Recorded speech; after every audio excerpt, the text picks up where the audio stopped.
2 business owners, and 1 marina tenant. I was pleasantly surprised at the substantial agendas we've had, ranging from running a naming contest for the Backstreet Alley, to reviewing budget allocations, to previewing the city manager candidates. And council members regularly attend our meetings and engage with the community members on the CAC. Deputy Mayor Steinmetz has been an outstanding liaison to work with.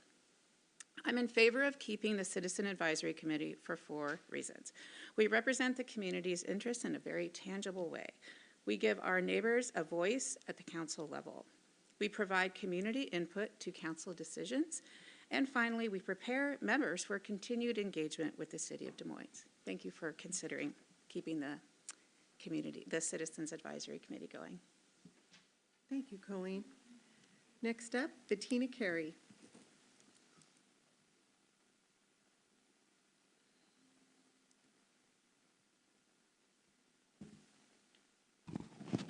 I have to record this a lot here.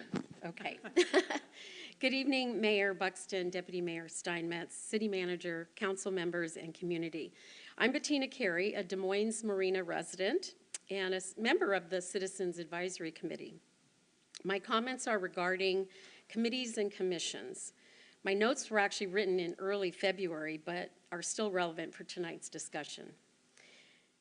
Before launching any new committees or rebooting a planning commission, it is my opinion that we must first assess our city budget and capacity to support with dwindling staffing additional structures, including committees and commissions. I strongly urge that we carefully evaluate the true costs in advance as part and parcel, including staff time for recruitment, selection criteria development, and accountability scheduling before initiating a new planning committee. Otherwise, we risk diverting scarce funds from essential services. As a Citizens Advisory Committee member, I am deeply disappointed by how our committee has been underutilized. Instead of engaging in meaningful work, such as establishing frameworks to advance city initiatives or brainstorming strategies to revitalize our downtown core, we have been given minor tasks like selecting a street name. Our CAC, which comprises highly qualified residents, has been largely inactive for months despite our 2-year service limit, leaving us with untapped potential and no clear direction. This raises a critical question. Is the proposed new planning commission destined to face the same challenges and lack of purpose if we do not first address the shortcomings in our current committee structures? I recommend that we leverage the existing CAC to conduct the necessary groundwork to determine the feasibility of starting another committee or moving forward with the Planning Commission. Finally, I ask, given our council's current approach, will advice of any new committee truly be considered, or will it simply fall on deaf ears? If new committees are formed without proper support, financial backing, and clear mandates, we risk creating yet another layer of bureaucracy that lacks real influence. And I thank you for your time and attention. I also really think that it does take a budget, and since it wasn't budgeted to have these extra committees going forward, we're going to have to come up with a budget from another source of money. And we have the optics that if we've taken away from Health and Human Services, and then now we're going to find money for other committees, it just doesn't look right. So thank you very much for your time. Thank you. Is there anybody who came to the meeting tonight expecting to make public comment but did not realize that you needed to sign in order to do so? All right. Pass that back. So we move on to the next segment of the meeting. We are entering into our discussion items, and the first discussion item for the first time on the agenda is with regard to remembering Stephen J. Underwood. So I'm going to begin with a story. In the early morning hours of March 7th, 2001, Des Moines Master Police Officer Stephen J. Underwood was killed in the line of duty while working to protect and serve our community. MPO Underwood served the Des Moines Police Department for 6 years. He's survived by his wife and son. Approving this proclamation tonight would formally recognize March 7th, which is tomorrow, 2025, as a day to remember Master Police Officer Stephen J. Underwood. So first, do I have a motion? So moved, Mayor. Do you have it in your, Is to approve the proclamation recognizing March 7th, 2025 as a day to remember Master Police Officer Stephen J. Underwood. have a second? Deputy Mayor Steinmetz for the second. Any discussion? Go ahead, Councilmember Mahoney. I happen to know Officer Underwood on a personal level when he lived in Maple Valley when this occurred years ago. But the former mayor, Dave Kaplan, when he was talking to me about running for office, one of the things he asked is that we always keep his Officer Underwood's name in memory. It's a difficult thing when somebody goes out every night and risks the fact that they could lose their life sacrificing themselves for the safety of us. And while this is a tragedy, I think we all need to remember that each of our officers every night and every day are doing this very thing along with our firefighters. And this is what I call a worst case scenario of the situation that they go out. But when you see an officer, thank them and appreciate them for what they do, support them in any way you can. And in this particular case, we have the Stephen J. Underwood Park, and there is a scholarship fund with Dollars for Scholars. That's the Stephen J. Underwood Fund, and if you get the urge, please support that in his honor. Thank you. Any other comments? Deputy Mayor Steinmetz. You know, I would echo a lot of what was just said by Councilmember Mahoney. We are very fortunate that we have people in this community who are willing to put their lives at risk to protect us. Master Police Officer Stephen J. Underwood, unfortunately, was killed putting his life in a position to protect us. And this is an important proclamation to remember that day. So I fully support this. Okay. Councilmember Harris. I would just add that there is a really outstanding monument to the officer at the entrance to the park that bears his name, and I encourage everyone, next time you enter the park, just stop and take a look at it. It is a wonderful piece of public art, and it's one of the best pieces of just public facilities in the city. I think it's just a fitting tribute. So stop and take a look at that, if you would. Thank you. All right. So because it was already mentioned at this point in the agenda here, I will just reiterate thanking Councilmember Mahoney for bringing forward there is several staff members and or council members do contribute to this Dollars for Scholars Fund that is given to a senior graduating each year. Somebody can apply for, a student can apply for it who is planning to enter the criminal justice field. And so if any staff member or council member would like an auto deduct, that's available through the city. And if any community member is interested in contributing to this Dollars for Scholars, you just Google Dollars for Scholars Des Moines, and you can find out on that webpage how you could contribute to that. So thank you very much for that. I will go forward to read the proclamation. Whereas, while patrolling the city in the early hours of March 7th, 2001, Des Moines Master Police Officer Stephen J. Underwood stopped to question 4 juvenile suspects on Pacific Highway South. And whereas Master Police Officer Underwood recognized one person as wanted for an outstanding felony warrant. And whereas, upon initial contact, Master Police Officer Underwood was senselessly attacked and struck by gunfire, causing his tragic death. And whereas Master Patrol Officer Underwood was taken instantly from his family and our community.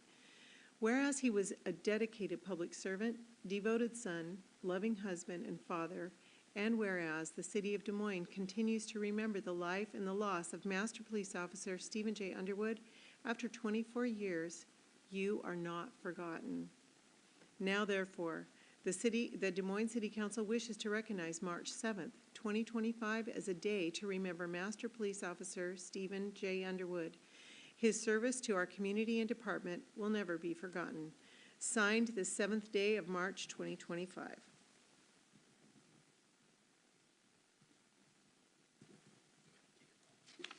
Oh, thank you. So the motion was made and seconded and discussion. So all in favor, raise your right hand. 6-0. Thank you. Pass this. And Chief, I've got one for the family.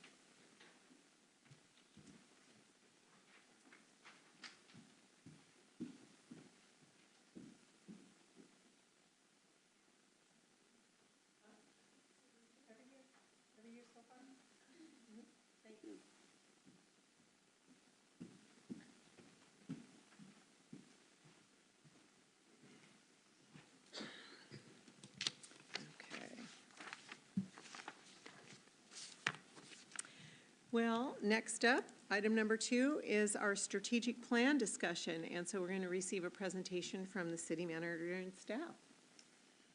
Thank you, Mayor. Before we get started, I want to recognize one of our new employees, Jeff Schneider, if you want to wave, is our new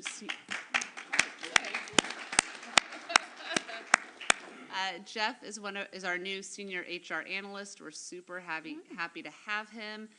AJ is probably the happiest to have a fellow HR person, but we just wanted to briefly recognize him. He started last week and already feels like you've been here forever, although he is HR Jeff and I don't know what to call Money Jeff, OG Jeff, not paying attention to this discussion Jeff.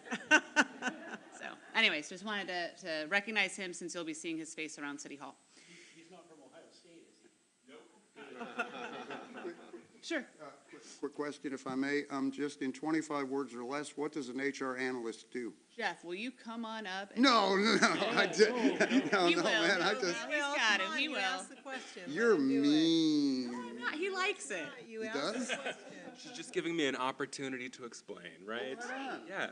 So an HR analyst will do all the general functions of human resources, from trying to help people locate their benefits, to trying to answer questions about policies and procedures, and do everything that I can to just make sure we have operational excellence here for supporting all of our wonderful staff, who in turn hopefully support the mission of Des Moines.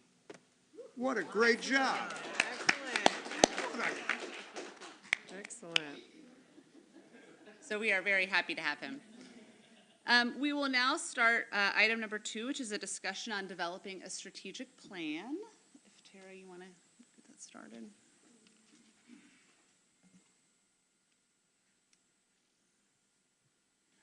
So this item is one I put together that really, the purpose of it is really just to have sort of a discussion to get your initial thoughts on going through this process and to hear, if you are interested in doing it, some initial thoughts you may have on sort of the scope of which you want to do a strategic plan, the depth, the level of public engagement. So again, this is really a discussion item. I'll present some background information and hit on some areas, but really looking for feedback to give me some direction on how to get started if the council would like to. So first, what is a strategic, I'm going to cover kind of what is a strategic plan. That can be a very broad kind of topic. In your packet, I included some examples from other communities. And really, those were chosen just to give you a sort of sense of what's kind of, the quickest kind of, most initial starting place level of a strategic plan to something that's very, very robust. So the purpose of those is really less for you to look at what they specifically listed and more just to get a sense of what those could look like. I'll briefly talk about the process, how we can include public engagement in this, and then, again, looking for some discussion and some next steps. So I hit that sort of what I'll be looking for from you all. So in November, and I believe it was even like my first week of work, you all did your mission, vision, and values exercise where you all as a group talked about some of the sort of core things for what you see Des Moines' future being. The strategic plan is really the next step to go a lot deeper on that. It's really taking these ideas and putting them into action with real specific priorities and goals that then really form the work plan for staff. It is a long-term vision outlining the city's priorities and goals. You'll see this in most of the examples I sent. Some of them are a 2 or 3 year lookout. Some are, maybe 5 years at max. So they're sort of, that doesn't maybe seem long-term, but what you'll find is communities that have done this a long time, at the core, the real priorities don't change that often. Maybe how you go about it or the level of service to enhance them will kind of be modified. But usually the community's priorities sort of remain their priorities over the long term. Also, it's helpful because it identifies sort of the most important issues. So even in the short few months I've been here with you all, there's a lot of needs. There's no shortage of good ideas from the council or the community. And so what this really does is help you refine what do you want to focus on. And it should include some measurable goals. So it shouldn't just say, we want public safety, but it's like, what does that really mean to you? And then staff help you really fill in the blanks on what are some real specific tactical things we can do to achieve that. It does help with decision making. And then I think one of the things that's really most important is that this should become part of the budget process. So since the city has really limited financial resources, this helps us make sure that as you all go through budgets, as staff sort of go through operations, we're making sure we're putting our limited dollars in the places that you all have identified are the most important to you. And finally, I want to just say this is different from the comprehensive plan. They can sound sort of similar. The comprehensive plan is primarily about land use and about sort of a community's built environment. This is really more so as a city, what is important to you, and as a city government, what are we providing people? What do you want this community to be? So it is different. So why are we talking about this now? So first, I heard a lot about this from the council and the public during the interview process of sort of this desire to see progress made on big initiatives, and that can be hard to do when you have so many things coming at you. And so going through this process and really kind of forcing everyone to crystallize what's most important, I think will help progress be made on some of those important goals. I also heard a lot about the desire from the community for more input, and they would like the opportunity to engage about issues that are important to them and give feedback on really what they see priorities. This process is a great way to do that. And finally, our ongoing financial challenges truly do make it more important now than ever that we are really tying limited dollars to what you all have identified as the most important thing. I'm going to flip through a couple of examples. Again, the words on them are less important. I want you to sort of think about like the depth, maybe something a city went to. So this is Shoreline. They have like 18 kind of goal statements. Beneath them, they are very specific action items that are sort of the to-do list for staff. And those action items change pretty regularly, but the council, my understanding is every couple years really reviews the big goals. Another way sometimes cities will take a look at it, this is Bothel's, is they'll sort of start with a vision statement, then you'll see the next kind of talk about a general idea, right? We want to connect neighborhoods, and there's a narrative there on what that really means. And then they'll sort of dive into specifics on how they're going to go about that. This example, and this one I'm very familiar with, this is Cedar Park, where I was for 17 years. So I'm not saying it's the best, but I did include it. But it was very good, but this one is very operational for the good and bad of that. So the document has always seemed very operational and granular on like specific items that were to be worked on. That was important in that community. But you can sort of see the big picture goal, service and fiscal excellence, what does that mean to the council? And then there's sort of these specific objectives, and then those strategies, which is really the to-do list, would sort of get updated and change. The city of Renton has a business plan. It's pretty high level. But it's also a succinct one-pager, as succinct as many, many words in 3 columns on one page can be. But, that's another kind of tactic to look at. We talked a little bit about measurement. Candidly, I don't think we're quite ready to tackle this, but I want to show you maybe what a Cadillac option a couple years down the road is. This is Issaquah's.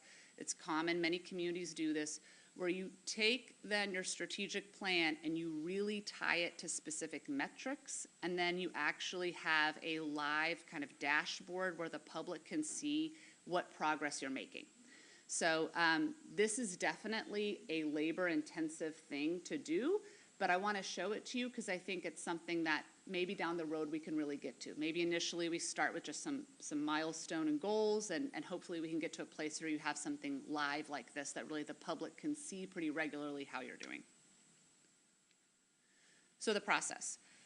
Tonight I'm hoping to sort of hear the council's interest in doing this, and what you would like to see as being the purpose and scope of this. You know, as you think about a strategic plan for Des Moines, what does that look like to you that would be helpful?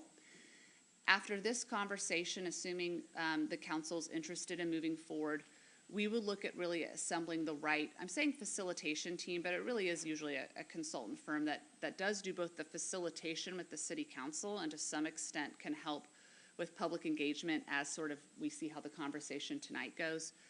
But there is a lot of benefit to bringing in an outside facilitator for this. It's someone that has probably seen 200 of these and worked with 100 different city councils. And so they are really skilled at kind of working with a team. I have been through a strategic planning process more than 15 times, but I need to be part of the process with you all and not trying to lead this group, you know. So I think it is helpful to have an outside group lead that. And then once we sort of get a sense tonight of the sort of scope the council wants to go through, it helps me determine the timeline for how long this can take, and I'll talk about that in a moment, kind of the range and the costs, which I'll hit on to in a second. Then really it is not uncommon to have some type of strategic planning retreat with the city council. There's usually some pre-work that's done ahead of time, but that's really where you determine the priorities and goals at the policy level. Typically then staff go and come back with really specific action items or like tactical operational goals that would then be brought back to sort of make those goals a reality. And then of course the full plan does come back to the council for review and adoption. And then we begin actually implementing. Throughout this process, we'll definitely need to be conscious of our financial constraints. And so that will be a big part of the conversation throughout the whole thing. We want to make sure what's put in this plan, if the council chooses to pursue it, are attainable, are reasonable for both our staff capacity and our financial capacity. So that'll be sort of an ongoing dialogue we'll have during the process. And then really the plan serves as the foundation for staff work plans and sub-plans. So I've gotten a few questions of, well, we have so many plans, why do we need another? And I get it, I know, it sounds like planning and a lot of like bureaucratic speak, but really the strategic plan should be like the center spoke or whatever, the center of the wheel, and then the other plans are reflective of that. Right now, there isn't really something tying everything together, and that is really valuable. So after that, we will also track progress and how we're doing. That should be something that is transparent. You all get updates, the community gets updates pretty regularly on how we're doing. And then, again, like I said, we need to align this with the city's budget and resources. And finally, it is a living document, so it gets reviewed and updated regularly. It is not uncommon, I think, that you put something on there and 18 months down the road, something is different, or maybe there's some new condition where that really no longer fits, some of those sort of more granular objectives or action items. And so that's normal to sort of find some things, well, we thought we were going to do that, but then this happened. So again, it's not set in stone. Public engagement there's a whole spectrum of public engagement you can have during this process. It can be done at various parts of the process, depending on sort of how big of an effort the council wants to take. I would recommend and we don't have to do it tonight, I'm open to hear initial comment, just thoughts on public engagement. We would have more conversations on really exactly what we would do. But it's important to hear from the council, what is the specific feedback you're looking for? And then we'll find the right method and the right timing to get that information. So if you, for example, want input on the priorities, maybe we do a community survey at the beginning. Or if you want the plan to really be driven by the public and then just check in with you, that is a great project for the Citizen Advisory Committee. Or if you think it's really important that the public sees progress on the action items, then maybe we do invest in a performance dashboard. These are just examples, but they're really to show you that there's no like one size fits all, but it's definitely something that, I think the public is eager to participate in, and it seems like the council would like to have from some pretty solid public engagement, so that'll be part of this as well. So depending on the breadth and depth of this type of effort, the cost can be anywhere between $15,000 to, $50,000 and up if you want to really go all out. I do have some funding in the budget that was set aside for economic development. And over the last couple of months, I feel like it is hard for me to know how best to utilize those limited dollars on economic development without really knowing where the city council and the community wants to go. So I feel like it is actually more prudent that I first find out from you, big picture, what is the priority, and then let me figure out an economic development plan that reflects that. So I would actually propose using that funding source for this planning effort. The timeline is usually 6 months to a year, and then you can see what drives the cost and time. It's the amount of public engagement you want to have. It's the level of performance management reporting you want us to integrate. And then really it's the amount of time the city council wants to devote to the process. So in some cases, a council really wants to do one intensive workshop, and then they'll see the document at the end for review and approval. Other times, I think councils want to really have this iterative process that they're part of. So it runs the range. So with that, I'm open to sort of hear your feedback on whether or not you want to go through this effort and sort of some initial thoughts on what's been presented. Point of order.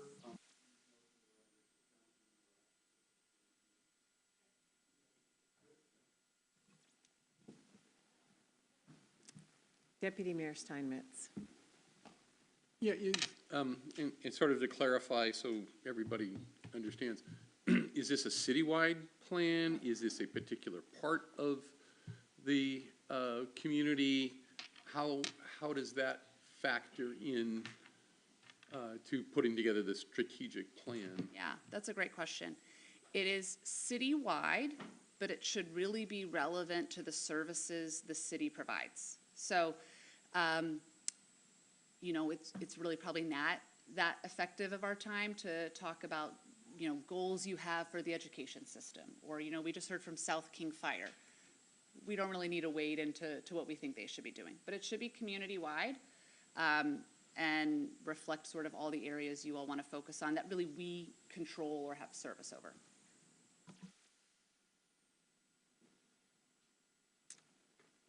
Any other questions at this point?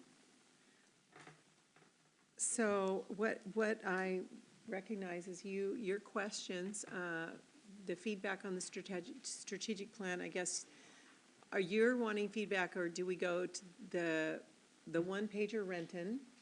Do we go to the kind of a shoreline Bothell idea, or the Issaquah labor-intensive Cadillac version? So are you looking for like feedback on one of those three approaches? Yeah, I mean, I think I'm looking for feedback first and foremost. Is this an effort the council wants to pursue now? Okay, let's do start that there. first. Yeah. Is this an effort, put it this way, does anybody not want to move forward with this strategic plan? Okay, you got that one. Okay. Great. And then it's really when you think of a strategic plan for this community, what do you think is most important to include? I.e., I really want us to focus on, goals that are very ambitious and aspirational. I'm making something up, but just to give you an idea. But I really want to focus on something aspirational, like, I want this document to really look at what is our future 10 years down the road and what are we really doing at our marina? Or when you think strategic plan, are you like, I am very focused on our city's finances and I want the real backbone of this document to be things we can afford? Or I need to sort of hear how much do you want to dream versus operational? It just gives me sort of a sense of kind of the general interest level where y'all are. So were you saying, when you categorized the document you worked on from Cedar Park, and you used that word, operational, so you're saying that was a more of a concrete, financial type document were there dreamer sentences there? There were some dreamers, but it was very, there were dreamers, right? Because Okay. they did great things over many years. But it was very focused on, I want to talk about specific things. The council's always felt like, I want to make sure this document includes very specific things that we can get done in 3 years, and I can say, check, done. If you look at some of the other documents, they're much more vague, right? So it'll say, a safe community for all, right? And then it's very like up to us to sort of interpret that. And both are okay, right? And both serve a purpose, but it's sort of which one gravitates to you. And if you did flip through those examples, were there any that you sort of liked something from? Can I ask you a question then, Yeah. quickly, in organizing Yeah, this response? I would like to ask the council if they would like which level. That way, when we give you input, you can put a barrier up that says, I can do, with the option you picked, I can do more than what you just recommended. Or if you start getting too many, you say, well, now we're at the point of a Cadillac. So decide what you want. Is that? That sounds That's a great. good idea, council member? It's point not a of order. point of order, it's Yes, just a it is. question. This is a study session, and we should be able to have a free-flowing, Yeah, so it's not a point discussion of of the order, whole just thing. talk. okay, great, okay, but not, just the moment that you start putting it into bullet points, you're basically narrowing down the discussion. I do have 4 things. I've shared this with Catherine. We've had 3 paid communication studies in the last 12 years, and the net yield has been 0. So I am somewhat, that's kind of where I start with. I would prefer, I'm looking at our 5-year forecast from the last budget, and I would prefer that we start with the money. Frankly, I look at where we're at, and we need, pick another number if you disagree, but we need at least $5 million a year more in structural revenue in order to get back to where we thought we were in 2019 in terms of staffing, amenities, all the stuff that people thought we were driving to. That's really the gap, and that's in $20-25. So I think it would be fruitful to start with, we need 32 million. How do you get there? And then work back from there so that our eyes are not bigger than our stomachs, okay? And so I have said to you, find out what the actual revenue potential is, what the possibilities are for obtaining them, and whether it's good, bad, or, people like it, they don't like it, but they'll know what the options are. And if they say, whoa, we won't want to do that, then fine. Then you scale back the needs, wants, and desires to fit that, okay? But we can all agree that the model we're on now is not sustainable. We will need more money, and that should condition the entire discussion. Work backward from there. I support the idea of a plan. It needs to be, like all of our key documents, persistent and consistent. Whatever we decide on has to be something. It can change, it can flex over time. But the presentation, something needs to be where we can actually look 5 years from now and go, oh, okay, apples to apples. What did we hit? What did we miss? One of the most cogent things that DPW Slevin has said is that, you have this 20-year thing and councils come and go, but there is some general notion of like, this is what we're driving towards, and here are the metrics eventually to get there. And last but not least, a friend gave me a wonderful gift, the $200 ChatGPT reasoning version. And I'm not kidding here. I'm happy to donate it or spend $200, dump every planning document in this city into it over the last 20 years and let it come up with a first pass. And my guess on looking at it in terms of engineering and other disciplines, my guess is it's going to give you an 89. Not kidding. And that could be a first pass that, if nothing else, it helps the facilitator with, coming to something quicker. But that's $200. That's it. Councilmember Nutting. My comments are I think it needs to be somewhere between the Cadillac version and just a one-page kind of thing, but not long and drawn out. Second off, I do believe it has to be fiscally driven as well, and it has to have measurables, goals that we can. I don't want to drill down to the granular level so much, but I want there to be something that in 3 years we can check that box and say we accomplished this. And I think we can get there without a granular level of things. So those are my comments. Deputy Mayor Steinmetz. Yeah, I don't think we need the Cadillac version at this point. I think a few pages is probably more than one, however, because I do think we need to have measurable standards, something that we can say that is objective. I think that while it's fine to say we need money and pick a number, we need to figure out how to get to that number.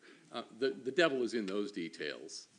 So it's got to be focused on what's realistic for us to do, rather than just saying, here it is, and starting from there. And then, kind of thirdly, it needs to be something that we get prioritized properly, and that means we need significant community input on that process. And so what that ultimately looks like, if that's using the CAC to do that, if it's a survey and other processes, whether that's a big public meeting, I'm not quite there yet on what the way to do that, but I do think that we need to make every effort to include the community in this process, and then the window needs to be about 3 to 5 years. Somewhere in that time frame, depending upon what the particular goal is. Some are 5-year goals, some might be 3-year goals. That's my thought. Okay, great. Councilmember Mahoney. I agree, somewhere in between probably is the best approach there. Obviously sustainable revenue and management is important, but I think the turn is, I see somewhere in this document, at least the initial part of what would be economic development in assessing our downtown waterfront, Redondo, Pack Highway, Business Park, and all the potential areas of revenue that would include, trying to bring businesses to our community and development and all those kinds of things. Something in that game plan to get things rolling. I think we got a tremendous amount of opportunities, but we want to be ready and have the brochure when people show up. Public safety is always one. I think as we got a review of some of the crime stats today, what is really a true need to maintain safety for our residents. And as far as the process, I thought interviews with council members, interviews with staff. I think staff are some of the best people we sometimes forget to use in their knowledge. The CAC, a survey, and possibly a public meeting. The survey I like because a lot of the moms and dads with kids and so forth, the marina was an example where we got a lot of our answers from people who couldn't attend the public meetings and things. That was where, like, the spray park was the #1 item recommended, and a lot of that came from the survey. So I want to make sure we capture those groups, but I think using all of them in some capacity would be beneficial. That's what I got. Councilmember Grace Matsui. Thank you. I'm excited that we're having the opportunity to have a free-flowing discussion about a strategic plan and its potential value to the city. I would agree that I think mid-range is a good, not a Cadillac, but also not a jalopy, is a good place to start. But I think in addition to the comments that have been made, I don't think we can lose that idea of a long-term goal. What is the 5 years is great as an elected official. You want to be able to check some boxes and say, here's what I did for you in the last 3 years. But I believe that most folks here do have a common vision for what Des Moines could be. We just need to figure out how to get there and also how to best measure our progress. And so I don't want to let go of the aspirational or that vision part of where are we going. When you build a roadmap that only goes 5 years, you'll have to do another one and then another one, and then I don't know which way you went. You might turn west at some point and end up someplace totally else. That was a bad metaphor, but that's what I've got today. I want to also point out, and I'm excited to hear folks here at the dais talk about a level of public engagement. I'll point out, I think, something that Councilmember Oxier has really impressed upon me, and that is that our neighborhoods are like micro-communities. They very much have different needs. They have different issues that are facing them. They have different populations. I mean, sometimes really different populations. And so we have to ensure that those are some of the folks that are at the table out of 9 different neighborhoods that are being heard. And the approach might be very different for Upper Woodmont than it is for Pack Highway, than it is for North Hill. And, you know, I think sometimes the folks on 194th don't even think they're in Des Moines because rarely do they feel like they're included. So we can't make sure, we have to ensure that all folks from all those range of neighborhoods get a chance to give some of that input. Thank you. Councilmember Oxford. Yes, thank you, and I apologize for being late. We're just glad you're okay. I was getting worried about you. Don't lock your keys in your truck. Oh, man. I agree with Councilmember Harris that we do need to figure out, you know, where the money is and where it's coming from. I mean, that's we can dream all we want, but if we can't finance it, that's fine. But it is important that we do include the public in the process. I don't know that you know, we really have a grasp on, you know, where the public really wants us to go. We all have our little spheres of communications and thoughts on you know, exactly where we go. I live all the way in the south end and have, you know, don't really grasp the individual needs and stuff of people all the way to the north end. We all have, it's a long, long, you know, city, and it's sometimes hard to understand exactly what the other people are, their lived experiences within the city. So I think we are going to have to go with a middle ground. We don't have to go the really deep route, but definitely I think we need to figure out, you know, what is possible first. And we may have to decide, you know, at some point along the line that, okay, we need to do X, Y, and Z as far as meeting the, you know, the potential. But I'm interested to hear what we all collectively, you know, our thoughts and everything are there, because it is, you have 7 of us and you're going to get 7 different perspectives. So. Okay, Councilmember Harris. So at the risk of, you know, keeping towards the space magic.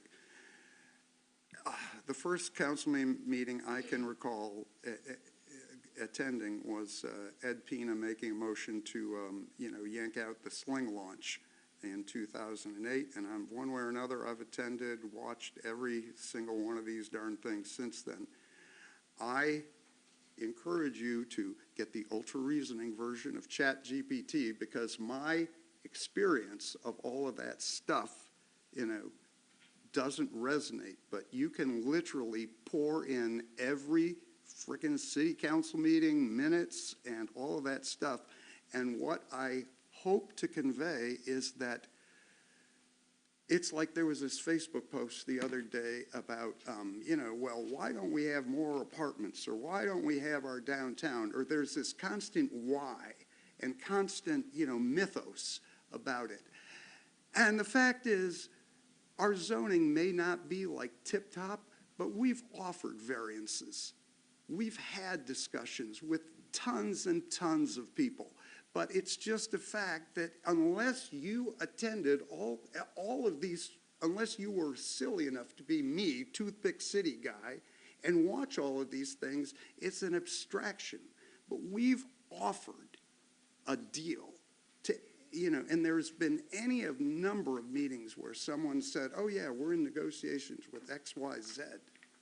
And somehow, objectively, you need to see that for yourself. So that we can look at what is it the developers saw that, or didn't see, okay? You need to hear what the real possibilities are along Pacific Highway with this,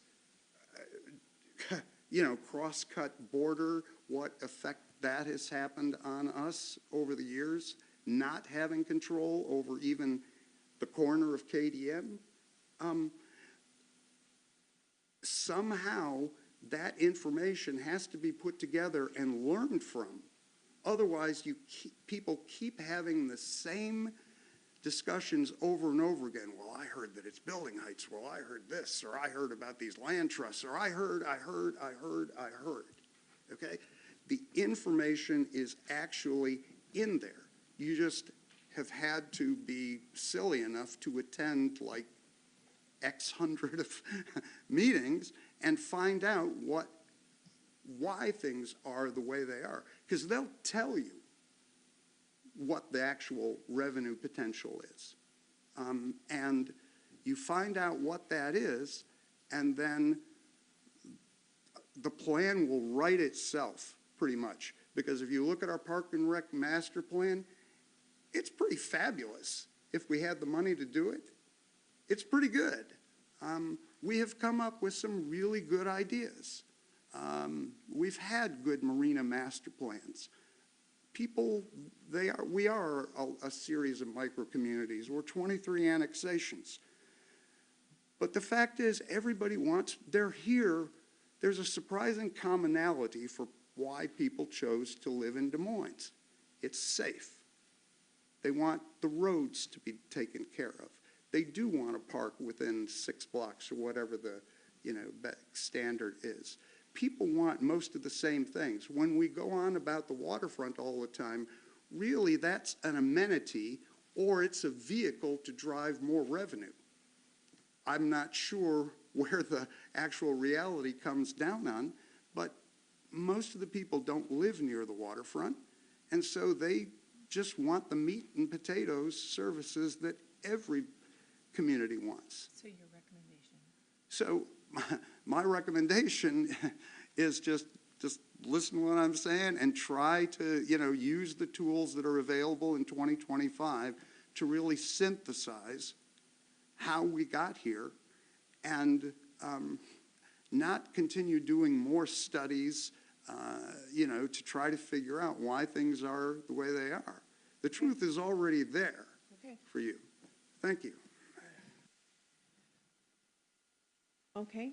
I don't see another hand. My quick comments are that I like a little bit, at least one overarching umbrella statement that does recognize what or who Des Moines is. Like what are we? What makes us special? Because no matter how much we want to create a ski lift, we will never be able to do that, right? I think Councilmember Grace Matsui said something like that. So if we can recognize what makes us special, and then underneath that, that can guide us, which includes kind of a vision statement. It would tie into our vision, mission, values that we came up to. Then I feel like it needs a kind of an integrated component of capital investment and revenue generation possibilities. I think our revenue generating possibilities will most times or many times tie into capital investments. So how those things tie together as we move forward in 3 to 5 years, and long-term, right? If we say a long-term thing that's more than 5 years would be rezoning a segment of town, because we have a vision of creating something different, right? So that's going to last longer than 5 years, but it will guide 20 years of investments. The revenue generating. And then, yeah, I am also in favor of not one page, but not the Cadillac. Got it. So, and I think that's it for me. Any other closing statements? Do you feel like, oh, and then I think another question you had is, do you want, you recommended a facilitator. We do have a recommendation for ChatGPT. One caution I have of leaning too much on something like AI or ChatGPT is because there's been a lot of input here about the significance of live community engagement and input. So do you do you want direction about a facilitator? Or do you want to wait for another conversation to bring something forward? Councilmember Harris. Yeah, Councilmember Harris. Pick somebody that we have never worked with before. How's that? Got it. Okay, so that looks like a little bit of, Deputy Mayor Steinmetz. Yeah, I really want this document to be a forward-looking document, not just a rehash of everything that hasn't worked before. And it needs to start in 2025, because this is the community that we serve right now. And it needs to be a forward-looking document. So I think that's a piece to pass on to the facilitator, if you will. One more thing. Councilmember Mahoney. Pick the best consultant. Any more input on facilitator? She's looking for a little bit of, I would be in favor of a very good consultant that we have never worked with before. I think based on what you all want, we're going to need a very, very good team. Okay, But no, this has actually been super helpful. okay. It does tell me you want a basis of financial forecasting, but we shouldn't live just there. We also need to know what we're going to do with that. And that actually is helpful, and I have some ideas already. So Okay, good, you have everything you need there? I do. So my next step will be to sort of let me think on this, and I need to keep kind of talking and assembling some teams out there. I anticipate I will probably come back with an update when we're going to do a procurement for this. I think that's going to really get us the biggest kind of snapshot of who's out there. And so I'll give you all updates as we go. And then additionally, we have at the recent Economic Development Committee, we talked a little bit about some financial forecasting. I've gotten some initial proposals in on that. And so I think that will come back to you first. And that will be something that will be a great basis to jump off of here. Okay. Councilmember Harris. I expressed a certain concern as to the exemplars you provided. It may be that, people who do this can cover everyone from, 300 Hooterville to Seattle. I mean, the skill sets may be consistent. But my concern was that the exemplars you provided did not really feel like they had much to do with Des Moines. And so across a lot of domains.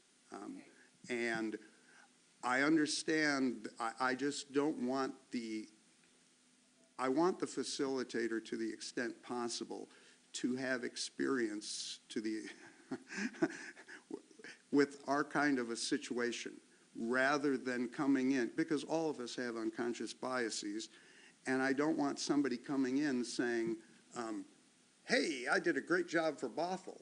Well, Bothell has car dealerships and tech bros and all kinds of wonderful things. We love Bothell out there, but they're not Des Moines. And they don't have an airport, a marina. They don't rely on transit. And so, I don't know how consultants, if they have certain strengths. And to the extent possible, I'd like those strengths to correlate with the needs of Des Moines. Yeah. Thank you. We can absolutely look for teams that have worked with communities that are around this size or maybe going through financially challenging. And by the way, I may be asking for something, there may not be that many firms out there, and so I may be too picky, but I'm just leaving it to you to take that into consideration. Thank you. Okay. All right.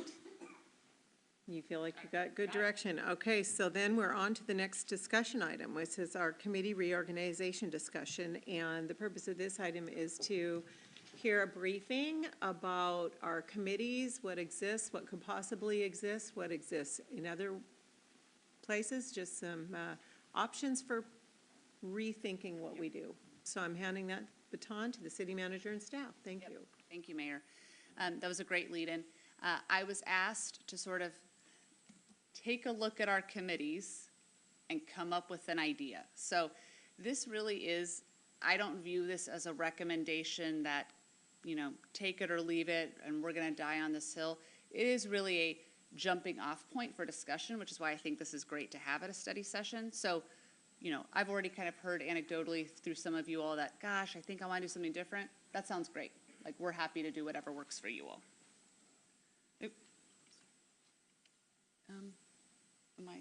Can you go backwards? I can't. Tara and I were both quick with the slides. Okay. Well, okay. Okay, so tonight, like I said, the recommendations are just sort of as a jumping off place for you all. Okay, I'm going to take it from here, Tara. Sorry. It's hard to be Vanna or whatever.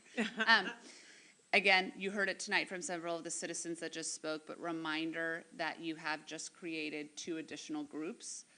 The Airport Committee, which is council and citizen-based, we will be bringing you discussion on this to sort of get your final input on the formation of this group at next week's meeting.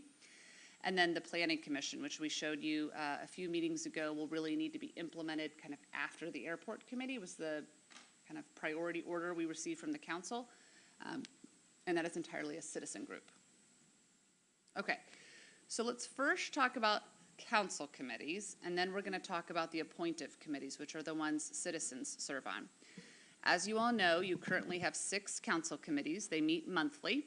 Each one has an agenda, a packet, a staff liaison, somebody from legal, somebody from the city clerk's office, IT staff support. So each one is kind of like a little mini council meeting and what we have to do to prepare for that. You see the 6 on the screen below of what you've got. So I talked to you all about how do you feel about these committees, what's working, what's not. And in general, the feedback I got was that sometimes the items can feel redundant, like they're presented at the committee and then that very same night, in many cases, they're presented at council. So it can feel sort of like, what's the point of really contributing at this committee meeting? Or like the process isn't always clear. We also got some feedback that some council members feel like they can't give early feedback or input on an item if they don't happen to serve on that committee. So frequently things go to the committee first to sort of float out an idea. And if you're not on that committee, you may not really get a chance to give that input. I will say it is not an insignificant impact on staff time and resources. I had the comment, I think yesterday, to the mayor that I would like to see the quality of our agenda packets continue to improve. I think we're doing great, so staff don't freak out, but I think we could do those agenda memos even better and have more info and more depth. Candidly, 3 meetings a month with you all, plus 6 committee meetings, plus the boards that meet, is not insignificant. So that's something that I would throw out there as somebody to think about. I don't think it's a deal breaker either way, but it is another packet we have to make. I think also sometimes some of the staff indicated they feel a pressure to fill the agenda when they may or may not have something every month. So we looked at various different committees, which we gave you that sort of summary in your packet that was mainly related to the appointed ones, but we also looked at council committees. What we would throw out as a thought for the council to consider is that we start these study sessions, which are your first Thursday of the month, start them at 5 p.m. instead of 6. Many of you are already here because there's a committee meeting at this time. But we could use roughly that 5 to 6 p.m. window as sort of committee as the whole. And so what we could do is have staff presentations on items and projects, receive feedback from the whole council. What staff does like about the committees is that it's a more informal environment for us to bring you things that are maybe early on in the process. So it's a great place to more informally be like, hey, we're exploring this. These are some of the ideas we have. What are your initial thoughts? And so we don't want to lose that dynamic because we think it's really helpful. So really this committee of the whole could function like that. If an item ends up needing much more in-depth review or discussion, or we present an idea to the council and the council says, man, we want to dive a lot deeper in that, then that could go to a committee. So really the committees, rather than by default always happening, instead they happen when there's a real need to have something to go to them, is the thought process. So I'm going to stop. Do you want me to do council committees and appointive committees, or do you want me to stop and talk about, keep going? Okay. Okay. All right, so now let's switch to the appointive committees.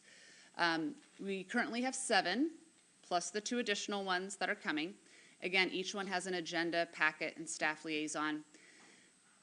These we have not been doing as good of a job as we should be on consistently meeting, having consistent agendas, having consistent minutes. I've gotten some comments on recordings. So administratively, we have some work to do on these for sure. But the feedback we received on these committees is that they meet infrequently, sometimes because there's a lack of material or items to discuss. Many of the terms of people that serve on them have expired. But we also got feedback from people that are on some of these committees that they felt like their role and purpose was not always well understood. And I think you kind of heard a little of that tonight in those opening comments of, I serve on this committee, but I feel like I'm not totally utilized how I could be. I'm not totally sure what my role is. And so taking a look at all of these, what we would sort of recommend is to not change any of the committees that are required by state code, which is the Lodging Tax Advisory Board, the Civil Service Commission, we're not recommending any changes to.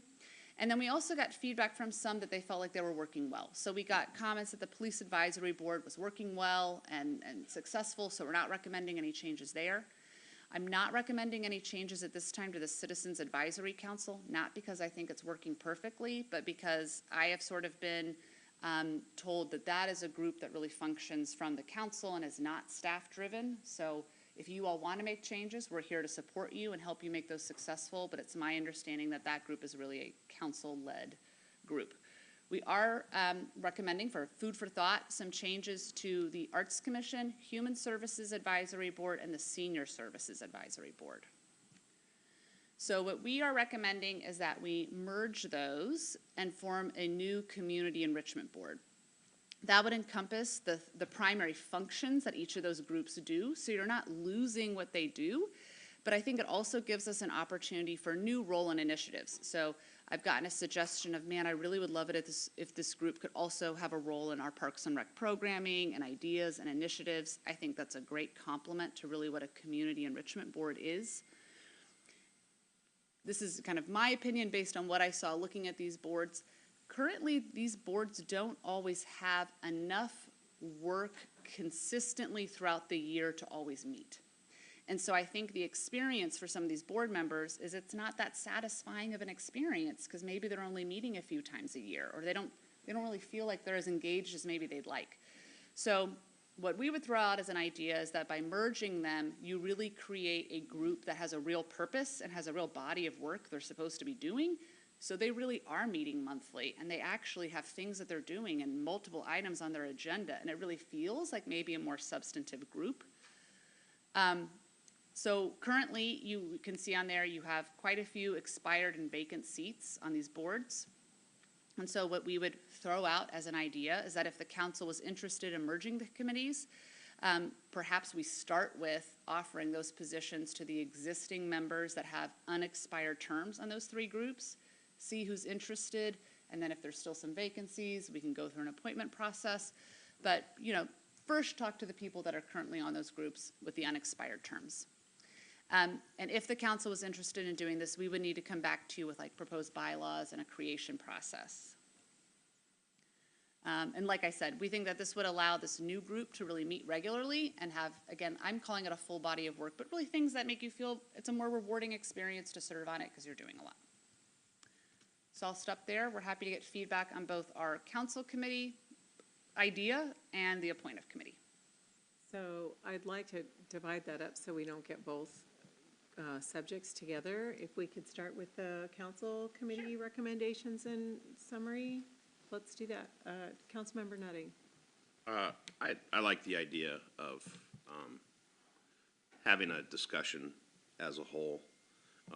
There are redundancy in several of the committees that I serve on where we hear the same thing in both committees.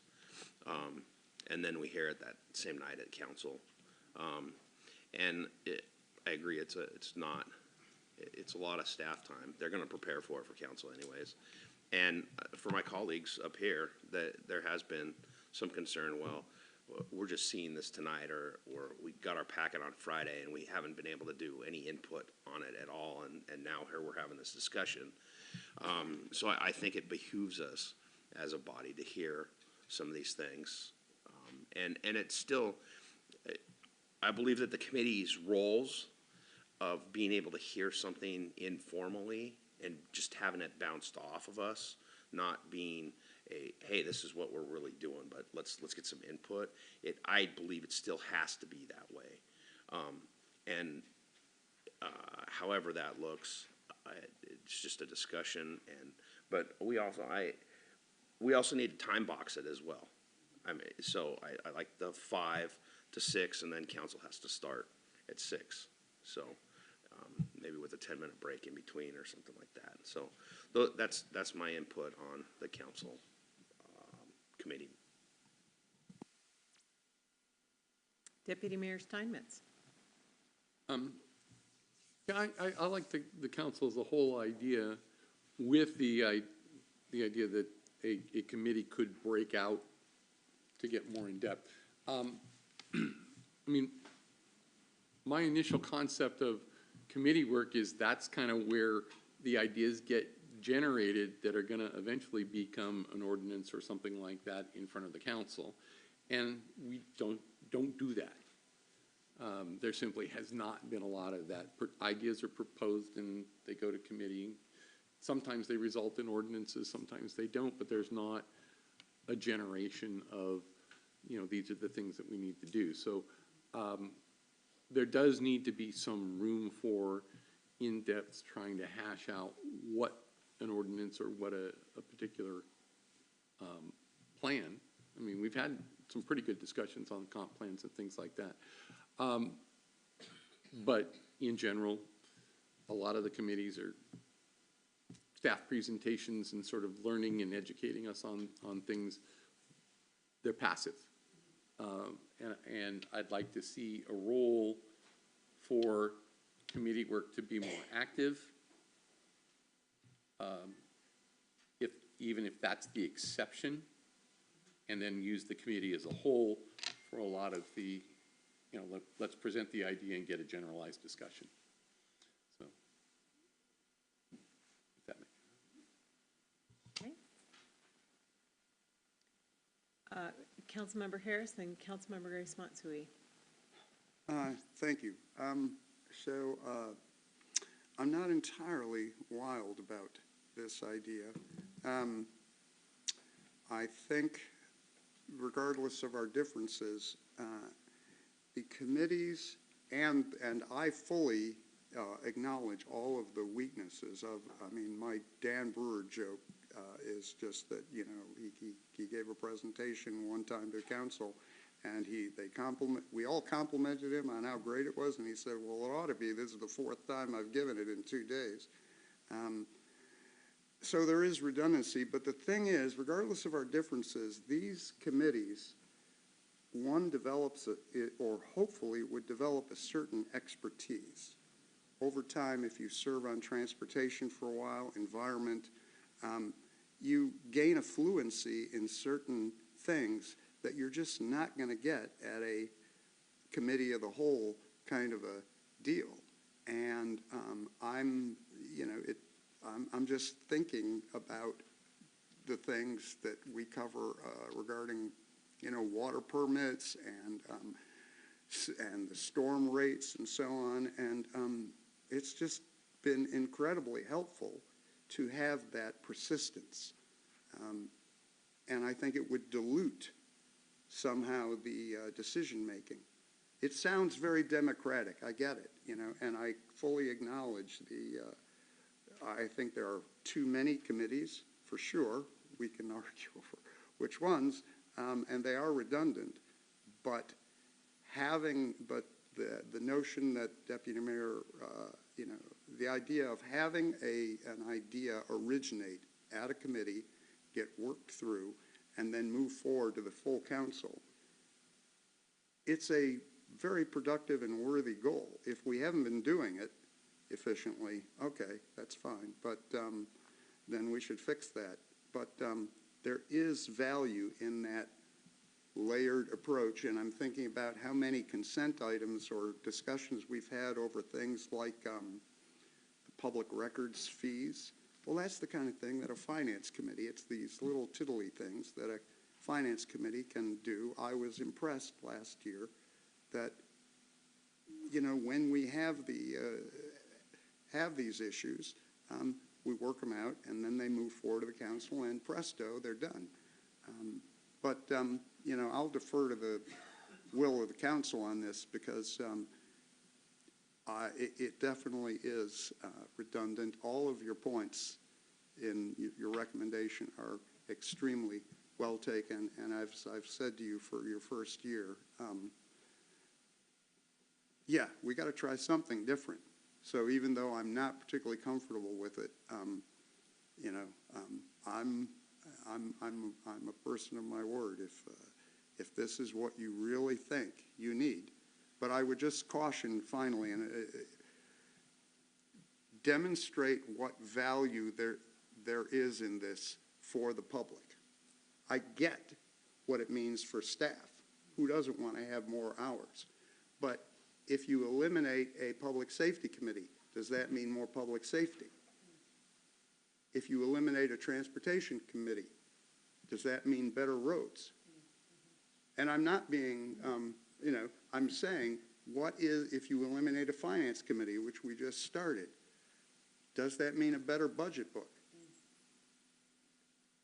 I would have preferred that you brought forward this item. You mentioned improving the agenda items. There should have been a value proposition for the public. Every time you suggest something that saves staff time, and I'm not grandstanding here, there should be a value proposition for the residents of the city. But that said, whatever everybody wants to do, cool breeze. Thank you. Just a moment here. All right, Councilmember Grace Matsui. Thank you. I'm not completely sold on the committee of a whole. I do think that there could be valuable work done in individual committees. It depends on the structure and how much guidance each one needs. And I think that even if we did move away from some of the committees and consolidated others, each one would benefit from defined goals, some bylaws, perhaps a mission, and some jurisdictional, like, here's what counts as should go to this committee, and this definitely should count and go to this committee. Because I think one of the issues that I have found is that you can make the argument that any issue can go to any committee. And there's not a clear charter that says, no, this one should go here, this one should go here. It's like, they all overlap. And so if we decide to do committee as a whole and we decide to consolidate, we decide to keep some, that would be great. I just believe that they all could use a little bit more structure. And folks would have clear expectations on what you're going to be doing as a participant and what the outcome of your participation could be. Thank you. So I have a quick question. It has been brought up a couple times. Were we considering with the committee of the whole that if a specific decision did need to be hashed out in the weeds, that there still would be an opportunity to break out?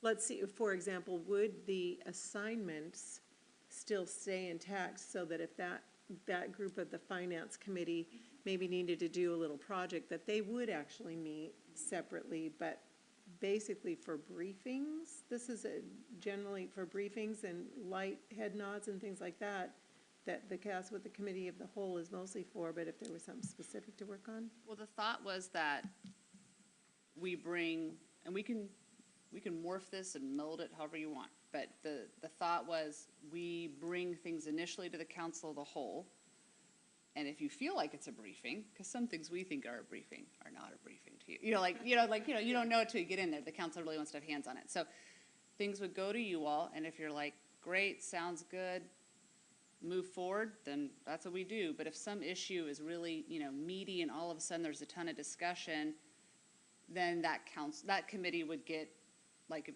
oh, we are gonna have a meeting this month. So really, I think the way to think of it is instead of by default, there are always 6 committee meetings every single month, and sometimes there's things that go on that agenda, and sometimes candidly staff are like finding things to put on the agenda. Instead of that, it's you meet when there is definitely something to talk about.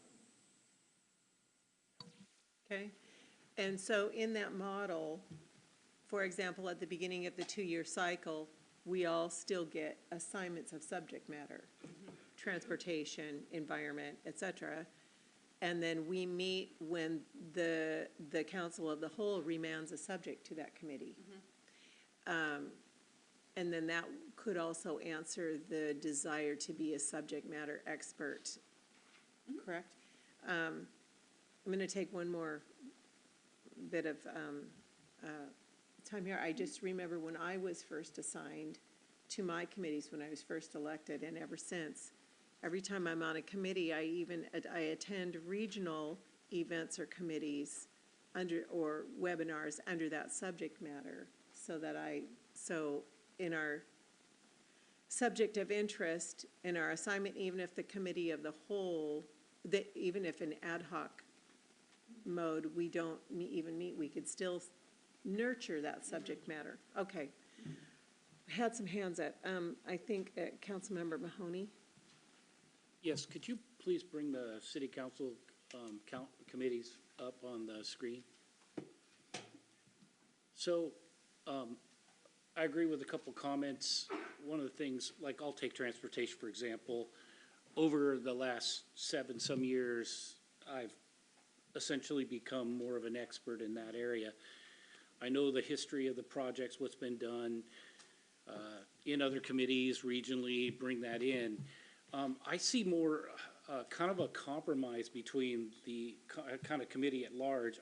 I see, like, for example, finance and economic development could probably be together. I could see municipal facilities and transportation and probably environment probably working together. Public safety, it's such an important issue, and it's our #1 priority, probably its own for the sake of that. So I could see that being more maybe a mid-level solution, but I agree, they do allow a little bit less formal conversation, and that's important. But I also believe that there was a conversation about, well, this item being on this committee and this committee and this committee. I think staff can come and go, here's the things we want to put on some committees, our recommendation, it goes into this committee. Now, the council as a whole could say, no, we want to put it in public safety rather than transportation, for whatever reason. And that could give a criteria of where, as a community body, we're deciding which committee it should go to if it's not like cut and dried. But I do believe that we are able to discuss and kind of explore a lot more than what I would believe a committee as a whole would do. But I could see us reducing these to half of what it is today. So that's just my input. So that is actually the original thought staff had, was we would just condense these. And we're happy to, that was our original idea. But, so we're happy to do that.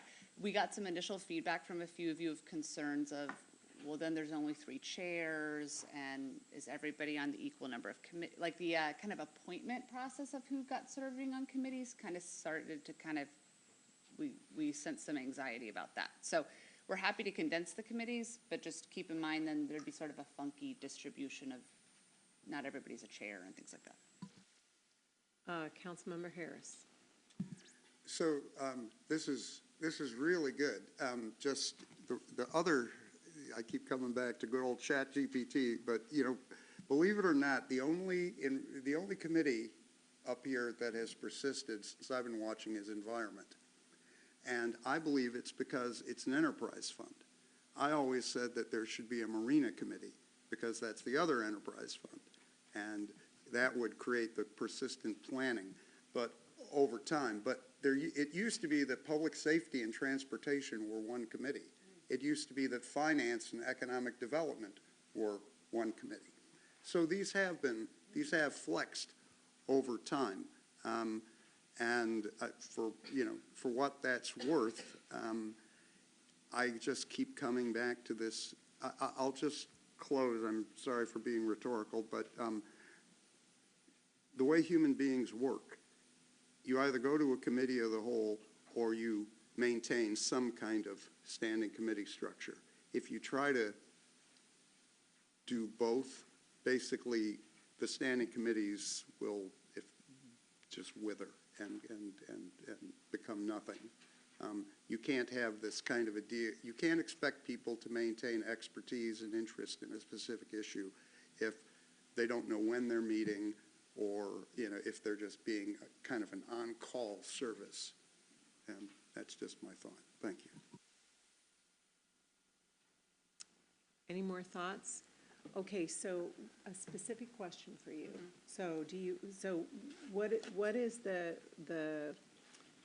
guidance that you need right here? Do you need?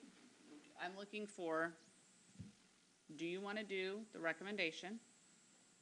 Do you want to stay how you are now? Or do you want me to come back with a different idea? What does that mean? I propose number 3. I think you've received valuable feedback and can mull it over. And I'll just say personally, I trust that whatever you come back after the mullage will be something that I'll support. Deputy Mayor Steinmetz. Yeah, I think option number 1, the recommendation, to try something new. We can always change it if it's not working.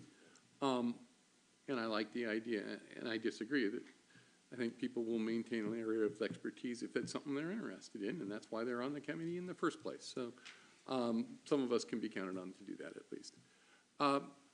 So I would like to try number 1, and we can reconsider. So to clarify, number 1 is committee of the whole with the ability to remand. Yep, and Okay. and something I just wanted to add, because it was in the packet write-up, but, Councilmember Harris and Deputy Mayor Steinmetz mentioned it.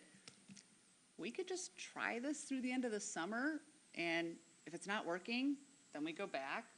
It doesn't have to be a permanent thing. I think I wrote in the packet, we could just pilot this for a few months and see how it goes. So that's definitely really possible. Councilmember Grace Matsui and then Councilmember Nutting. Okay.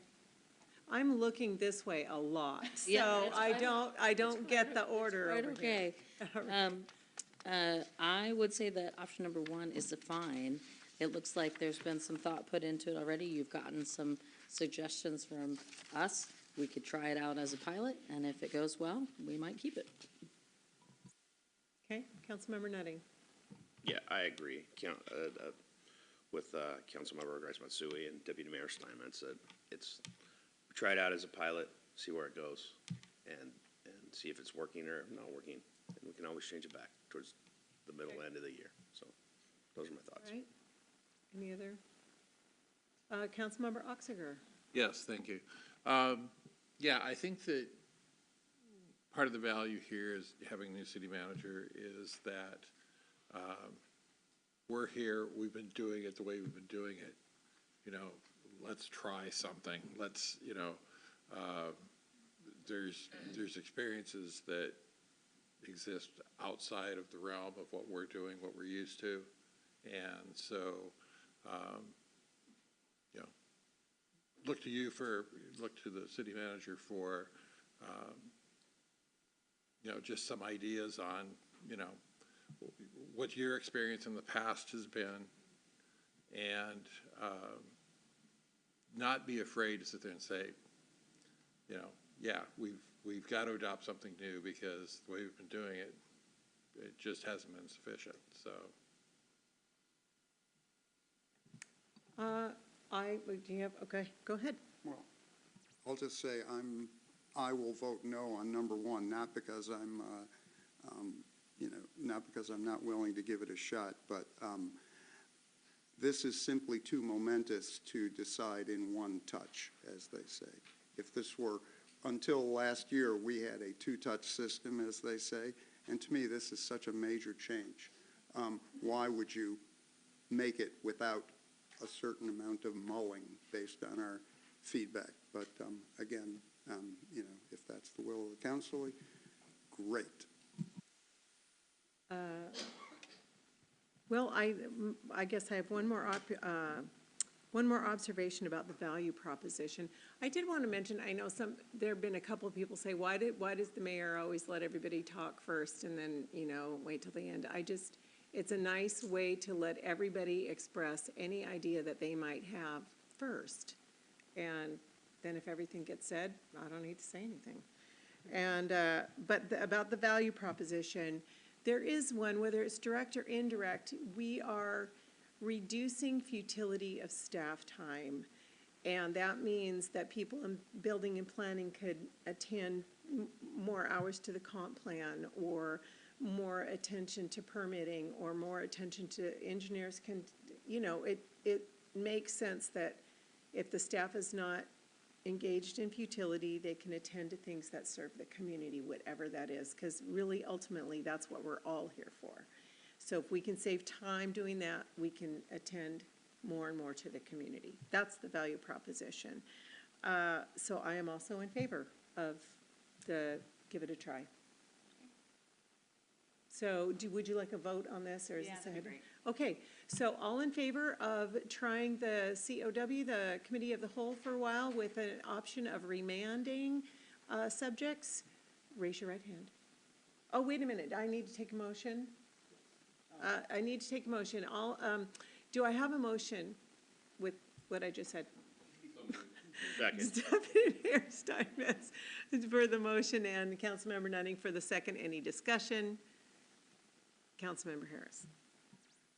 I think it would be lovely if 6 months down the road, you come back with a progress report that indicates the value proposition.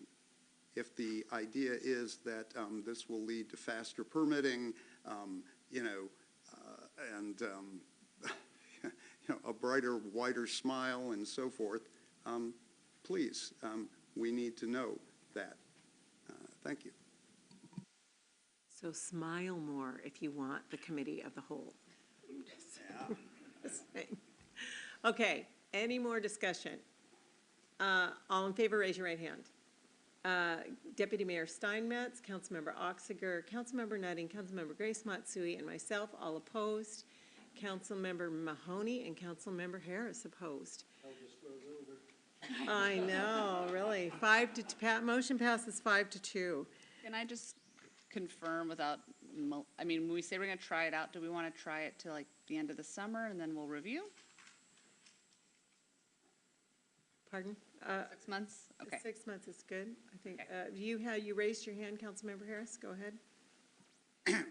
So I'm just, if you, again, if you let ChatGPT do her evil work, That's kind of the narrative that happened when we ended the planning commission. Well, no, you already talked about this. When- What did you need to do for no, the 6 I'm- months? I'm We're just- just on the 6 months. I don't, 6 months? I don't favor any kind of timeline. It's Okay, well, like that we're was the making a whole- That decision. was her only question. Okay, thank you. All right, I think that you have the direction you want. All right. So then, I was getting tired of thinking we were done. We're not. we're not done, we have We're an. almost done. Yeah, well, yeah, yeah. So, And so this was, we got the next one, Christina? Next. Okay, this was to merge arts, human services, and senior services, community enrichment board with sort of those functions plus parks. And we would come back to you with like bylaws and, you know, forming the committee. all right, Councilmember Nutting. I'm in favor of this. It makes sense. Being part of the Arts Commission and had been part of the Senior Services Advisory Committee in past, it just makes sense. So that's my comments. Okay. Any other input? Deputy Mayor Steinmetz. I do like the idea of sort of combining these and making a more functional year-round citizens committee process. But the idea of the senior services advisory people advising on what bands to play in the park is leaving a little discordant thought. I don't know, certainly can do it, but you may not be attracting the same level of people, and I don't know how to address that issue, and so I'd be open to some sort of way to reconcile that if you have some input on that. Councilmember Grace Matsui. Thank you. I'm currently the liaison to the Senior Services Advisory Committee, and I would say that that statement doesn't actually capture what we do. So while they could do that, if there was proposed legislation that was aimed only at seniors, I'm sure that they could provide some sort of advisory opinion, but it doesn't happen all that often. And so instead, we work on other items. And so it kind of goes back to what's the charter? What's the bylaws? What are we doing? What we hope the participation is going to give? These need an update. Yeah, that's the existing language, which, right, yep. Deputy Mayor, go ahead. I'm really sorry. Keep going. No. Are you sure? Yep, yep. And I don't want to discount the things that the Senior Advisory Committee does do. It's actually a great committee, and we do other activities, and we talk about how to connect people to services as seniors, how to avoid fraud.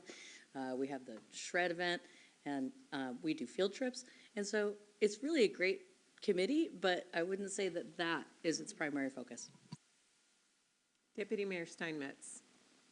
Yeah, I know that there are other things. My mother was actually on the Senior Services Advisory Committee, and you don't want her picking the music. At least I don't. I mean, I think it can be worked through, but you know, there's a lot of disparate pieces in one committee here, and it begs a question of the size of that committee, the makeup of that committee, and how do you reconcile all of that. So, Councilmember Harris. So I will vote no on this as well for the same reason that I voted no on the last item. There is simply too much material here to digest and decide upon in one meeting. I believe this should, in fact, these should have been two totally separate items. You know, we should think about them because they are big changes. Doesn't mean that they're, you know, the wrong thing to do. All of the same issues of redundancy and participation and so on maintained, but it's something that we should not decide upon in one night. It's simply too much stuff. But regardless, my big objection to a lot of this stuff, as I've said, is that I appreciate everybody who participates, but it is not the case that the people who participate in many of these committees represent the totality of the city, like not even close across many domains. And somehow, you'll need to capture that, or we should capture that. But at a baseline, we should be maintaining recordings and minutes and work product of all of these committees. And frankly, what I have heard from some of them is that they like being private. And that has to stop. Okay? If you're on a public advisory committee, you agree to have a candid and friendly discussion with your neighbors, and it shouldn't require, an in-private world in order to express your feelings about, your community. Thank you. I'm taking notes. Just a moment. Okay. Deputy Mayor Steinmetz and then Councilmember Oxiger. Just a quick suggestion, because I think this is an excellent opportunity. We can use AI, ChatGPT, or a number of other ones to take the minutes. And that way we have the minutes of what occurred. And we're not taking any more staff time to do that. Point of order, that is would not make what a lot of sense. ChatGPT does. You're interrupting. You can raise your hand. Just a I- moment. I- So let him finish. Are you? You're good? I think it's a great idea. Okay. I'll call on you after Councilmember Oxiger. Thank you. It strikes me that, we have, in consolidating these committees, this is going to be a substantial change in the way we've been doing things. And, we do have, each of these committees does have some, expertise in their area. I like the idea of Councilmember Harris about we should do a second touch on this one, because I think it behooves us to go back to these committees and say, this is what we're proposing. How is it going to affect you? And how is it, do you feel that this is going to work? Because they may come back to us and say, yeah, if you're going to do it that way, we don't want to be any part of it, or, they don't feel that they want to take on the breadth of all of this. So I think in particular with this consolidation, we do need to go out to the committees and say, what does this look like to you? And that way then, again, this is bringing the public into the process. We can sit up here and say, oh yeah, this, and everything, but, if the people that are actually, on the ground doing the work are going, yeah, that's not gonna work, then we've wasted a lot of time. So I do think that this is one that we should revisit. And I think we've got senior services and. Arts Commission, Yeah. Human Services. No, but I mean, as far as, have meetings coming up real quick here. So quite a few of these groups have not met in quite a while, which kind of, you get, some of it is staff changes. You will see on there some of the staff liaisons are no longer with us. But nope, I think we can absolutely do that. If the council wants us to, I'd be happy to, we'll reach out to each of them, have a conversation and see what their thoughts are. And I would, even though they're, I believe, on the Human Services Advisory Committee, most of their terms have expired and stuff. I would, reach out to bring those people back in, at least for this discussion. Again, let's get as broad a representation as we possibly can. Yep, happy to. Councilmember Harris. So the beauty of these meetings now being recorded on YouTube is that it automatically transcribes everything we're saying. So we have a transcription service, and so if you make the various appointive committees recorded, ta-da, that notion of minutes and everything, it takes care of itself. So that's part of it. The other thing is the Human Services Advisory Committee, I mean, the value of the members, they, you know, when you look at the applications, they would always, you know, talk about their accomplishments relevant to social work and so forth. And I think that really has some meaning. I just, putting it out in public, my concern has always been that we don't get enough applicants. We tend to get the same groups over and over again. And if we really want to broaden our outreach to nonprofits, as we just had this summit thing, then daylighting those meetings basically makes that more possible.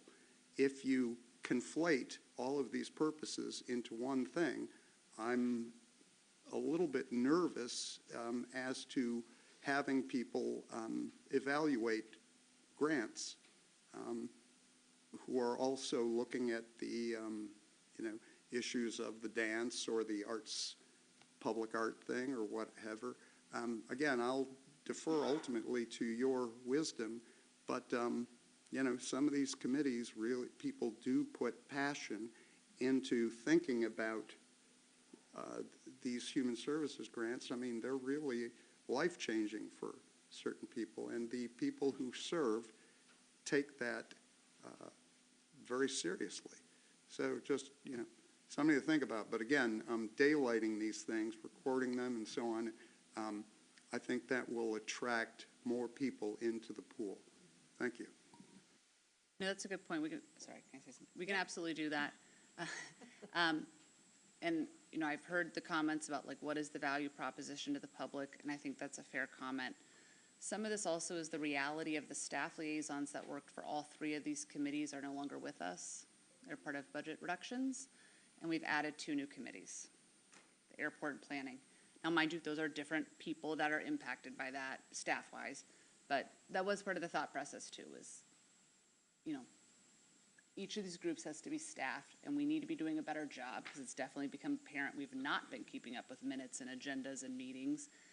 And I mean, candidly, keeping, I think it's like, would be up to a total of like 10 committees on top of the council committees, on top of the council meetings, on top of the study session is a lot for a limited staff.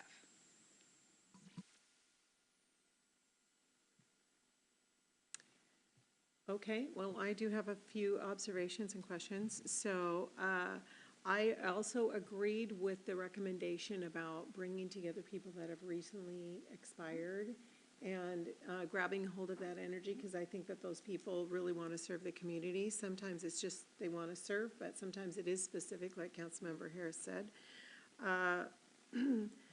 About the committees don't well represent the entire community. I think that that is true of every committee, everywhere, in every place, in every business. 80% of the, 20% of the people do 80% of the work. You just, that's the nature of volunteerism, I think. Consolidate, the consolidation of this, you know, I think that what if the committee was larger and it was composed of the subcommittees? What you save there is, let's say you have 3 different, these 4 people, these 3 people, and these 2 people, but it's a large committee. What it does is you still only have 1 staff person writing 1 agenda, but you have 3 groups of people coming to report out on what they have done during the month, and but they still have the same job as. I mean, in other words, you could make a compilation or a consolidation with subcommittees. So it's, the CAC is a very large committee of, what, 9 to 12? 12 people? Yeah, it's large. And then with the alternates that come also.